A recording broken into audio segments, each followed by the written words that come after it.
मित्रों नमस्कार। इस चैनल में मैं AR मिश्रा आपका स्वागत करता हूं। आयुर्वेद और हम इस कार्यक्रम के तहत डॉक्टर अनिल जी से हम बात करते हैं कि आम जन ज़्यादातर पाचन की समस्या से ग्रसित होते हैं। पाचन की समस्या बहुत सारी बीमारियों का कारण बन जाती है।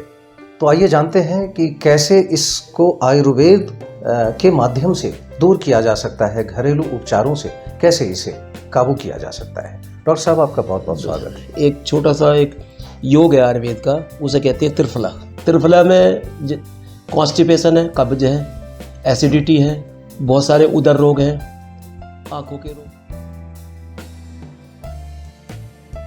के रोग हैं, उनको हम एक कॉम्बिनेशन से ठीक कर सकते हैं। जिनको हैप्चुअल कॉन्स्टिपेशन रहता, आदतन जो कब्ज रहता, तो उसके लिए हम उसमें हर्ड जो है वो इंडिविजुअली यूज़ कर सकते हैं। रात में 5 ग्राम उसका पाउडर ले सकते हैं, तो उससे कब्ज की समस्या हमेशा दूर हो सकती है। मार्केट में जितने कॉम्बिनेशन आ रहे हैं उसमें सनाई की पत्ती वगैरह और दूसरी चीज़ें होती हैं, उससे क्या होता है लोग हैप्चुअल हो जाते हैं उसके लेने के, और हमारी जो आंतों की जो मोर्टेलिटी है वो कम हो जाती है। लेकिन हर्ड जो एक चीज़ है, हर्ड को आयुर्वेद में माँ कह के बोलते हैं। जैसे माँ का दूध पीने के बाद में बच्चे के उदर में कोई प्रॉब्लम नहीं होती या कोई गड़बड़ नहीं होती, ऐसी हर्ड लेके वो माँ का जैसे जितना माँ का दूध काम करता है उतना ही काम करता है। उसे हमारे उदर के जितने भी रोग हैं, जैसे कॉन्स्टिपेशन हो गया, अपचन हो गया और इंडाइजेशन हो गया, और क्या नाम हल्का हल्का जो पेट में उदर का दर्द होता है वो सब ठीक हो जाता है उससे। दूसरी बात इसका एक इसका है पार्ट है, वो है आंवला। आंवले से हम विटामिन सी का बहुत बड़ा सोर्स है। जैसे हमारे दांतों में से ब्लीडिंग होती है, स्कर्वी रोग हो जाता है, आँखों में कुछ प्रॉब्लम होती है, बालों का उगना, बालों की झड़ने की समस्या, वो भी हम त्रिफला से इसका एक जो कॉम्बिनेशन है आंवला, उसे दूर कर सकते हैं। बहेड़ा एक इसका तीसरा कॉम्बिनेशन है। बहेड़ा क्या करते हैं, हमारे जैसे थायराइड जिनको हो जाता है, बहेड़े का चूर्ण हम हनी में मिला के यानी मधु में प्रयोग करते हैं, तो उससे हमारी जो थायराइड ग्लैंड है वो कंट्रोल हो जाती है। और हमारे जो गले के जो रोग हैं, जो थ्रोट्स जो डिजीज़ हैं, जैसे कि नाम आपको खांसी है, जुखाम है, कफ निसारक का काम करता है, जैसे हमें कफ ज़्यादा आता है तो बहेड़े से हम कंट्रोल कर सकते हैं। और अभी रिसर्च में पाया गया कि बहेड़े से हम थायराइड ग्लैंड को कंट्रोल कर सकते हैं, उसको ठीक कर सकते हैं। ये क्योर भी अगर लंबे समय तक ले तो इससे थायराइड की समस्या क्योर हो जाती है। साथ में थोड़ा सा योगा है, प्राणायाम होता है, एक विशेष किस्म का प्राणायाम होता है,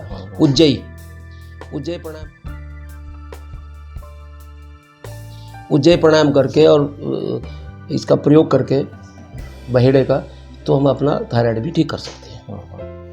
लेकिन अभी हम जिस विषय पे बात कर रहे थे वो था पाचन त्रिफला, और त्रिफले के बहुत सारे योग होते हैं। अब जैसे लहसुन आदि वटी है, हिंगवष्टक चूर्ण है, लवण भास्कर चूर्ण है, अभ्यारिष्ट है, ये उदर रोगों को बिल्कुल ठीक करने के लिए। एक हमारा है कुमारी आसव।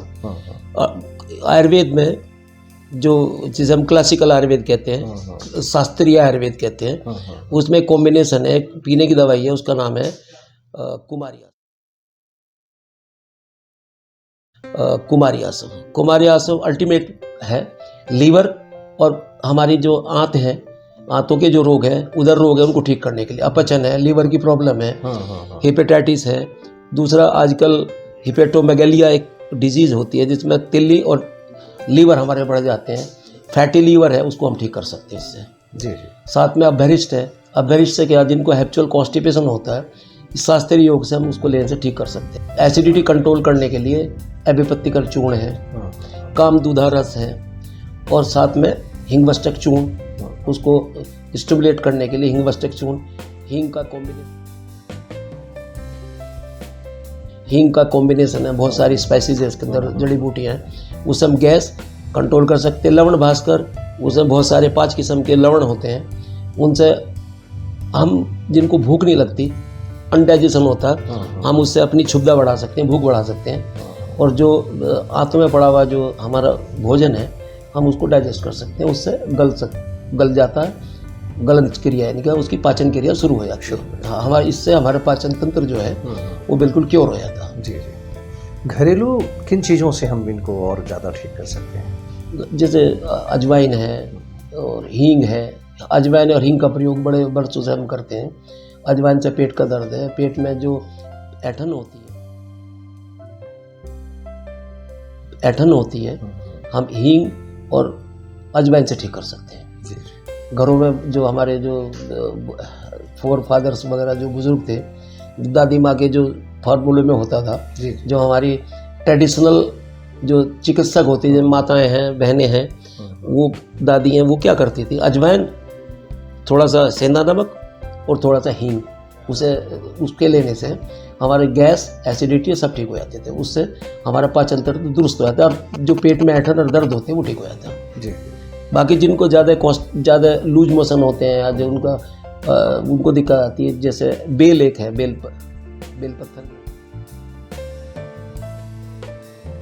पत्थर जो होता है, उसका जो पाउडर है, उसके अंदर का गूदे का पाउडर सुखा के उसको भी ले सकते हैं। उससे जिनका पाचन तंत्र ठीक नहीं है, जिनको हमेशा लूज मोशन या दस्त लगे रहते हैं, तो उनसे आप ठीक कर सकते हैं। दही का प्रयोग कर सकते हैं जी। जीरा है, भुना हुआ जीरा है, ये भी इस कॉम्बिनेशन में जीरा और आपका धनिया और हींग, अजवाइन, 5 किस्म के नमक मिला के वो भी हम ले सकते हैं। उससे भी हमारा डाइजेशन और भूख और पेट बिल्कुल दुरुस्त हो सकता है। जिनको अपच ज़्यादा रहती है, कंस्टिपेशन, कब्ज की समस्या ज़्यादा है, उन लोगों को और किन चीज़ों का ध्यान रखना चाहिए?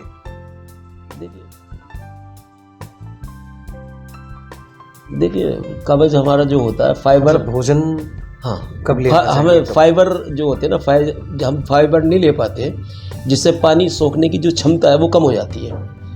तो बहुत सारे लोग जो तला जला भुना बहुत सारा भोजन ऐसा करते हैं, तो उनका तो त्याग करना चाहिए और ऐसे भोजन ढूंढने चाहिए जिनमें फाइबर्स होते हैं, जिनमें रफेज कहते हैं, जिसको टेक्निकल रेशे कहते हैं, जिनको, उनका प्रयोग करना चाहिए।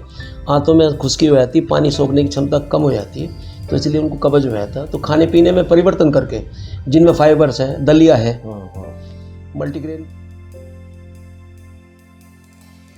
मल्टीग्रेन फ्लोर्स है और दलिया, गेहूं का दलिया, उसमें बहुत सारे फाइबर होते हैं, आप उसे ले सकते हैं। जौ है, जौ का दलिया भी आजकल मार्केट में है।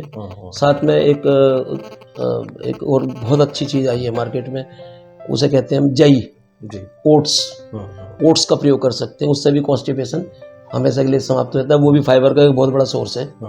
बाकी जैसे फ्लैक्स सीड्स है, अलसी है, अलसी निरंतर लेने से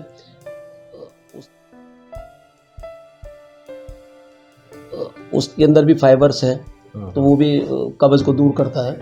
और एक उसमें एक ओमेगा 3, 6 और 9 कॉम्बिनेशन में होता है, उसे लेने से व्यक्ति की आयु भी बढ़ती है और उसको निरोगी रहता है और उसको देर से थोड़ा लेट ग्लो आती है उसके फेस पे और एजिंग इफेक्ट भी कम होता है उससे। ये आप ले सकते हैं। फ्लैक्स सीड्स वगैरह है, पुम्पकिन सीड है, जैसे कद्दू के बीज हैं, और जो घर में मिलते हैं, जो आसपास में जो घरेलू होते हैं, उन्हें आप ले सकते हैं। और भी बहुत सारे फाइबर्स जिनमें आते हैं, चिया सीड्स होते हैं, आप आलमंड से ले सकते हैं, बादाम ले सकते हैं, अखरोट ले सकते हैं। इनको निरंतर लेने से एक तो ओमेगा 3, 6, 9 मिलता है, जो बॉडी के लिए बहुत एसेंशियल अमीनो एसिड्स होते हैं। साथ में इनमें बहुत ज़्यादा फाइबर होते हैं, जिससे कि आपका पेट बिल्कुल ठीक रहता है और आपको कॉन्स्टिपेशन की जो समस्या है वो समाप्त हो जाती है धीरे धीरे लेने से। लेकिन लंबे समय तक प्रयोग करना चाहिए इसको। जी, डॉक्टर साहब का बहुत बहुत धन्यवाद। तो मित्रों, आज आप सुन रहे थे आयुर्वेद और हम में कि कब्ज और अपच की समस्या से कैसे निपटा जाए, डॉक्टर अनिल जी से। फिर किसी और दिन हम किसी और विषय पे बात करेंगे। तब तक के लिए आज्ञा दीजिए। नमस्कार।